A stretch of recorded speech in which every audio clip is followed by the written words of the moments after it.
ভিডিওটা এখন আপলোড করব। যে 12:30 আমার বর বাজার গেছে, 10টার মধ্যেই বাজার গেছে, এখনও বাজার থেকে চলে আসবে। তা এখন রান্নাবাড়ি করব, আজকে তো সানডে।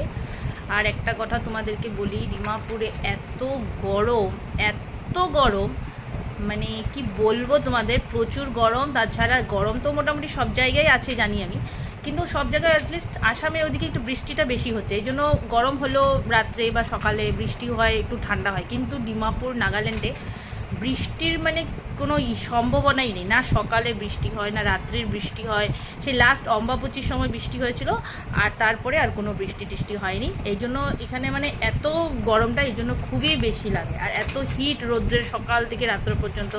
যেহেতু আমি ফার্স্ট ফ্লোরে থাকি, তথাপিও মানে খুবই গরম। আর যেহেতু এত গরম, লোডশেডিংয়েরও খুব প্রবলেম হয়। এসি চালাতে পারি, কিন্তু মাঝে মধ্যে লাইন থাকে না, তো এসিও সবসময় চালাতে পারি না। আর এত গরমে রান্নাবাড়ি করতে হয়, রান্না করতেও অনেকটা কষ্ট। যাই হোক, মানে ডিমাপুরে বৃষ্টির সম্ভাবনা একদমই নাই, এখানে মানে একদমই বৃষ্টি হয় না, এই কথাটাই বলার ছিল। আর এখন বড় বাজারে গেছে, জানি না কি আনবে, আনলে পরে তোমাদেরকে দেখাবো আজকে কী এনেছে, মাছ মাংস কী এনেছে, তারপরে রান্না করতে হবে। এখন আমি বসে একটু পাইনাপেল খাচ্ছি। পাইনাপেল একটা এনেছিল, খুব মিষ্টি ছিল পাইনাপেলটা, মানে যে এত মিষ্টি পাইনাপেলটা, তা আমি তোমাদেরকে দেখাই। বসে পাইনাপেল খাচ্ছিলাম, অনেকটা খেয়ে ফেলেছি, আর এই 4-5টা আছে, এটাও এখন খেয়ে শেষই করে দিবে। আমার রুম, আমার বেডরুম বলতে পারো। আমি সারাদিন কাজ করি, এসে এসে আর রুমে ফ্যানের নিচে বসে থাকি, বা কোনো সময় এসি চালিয়ে বসে থাকি।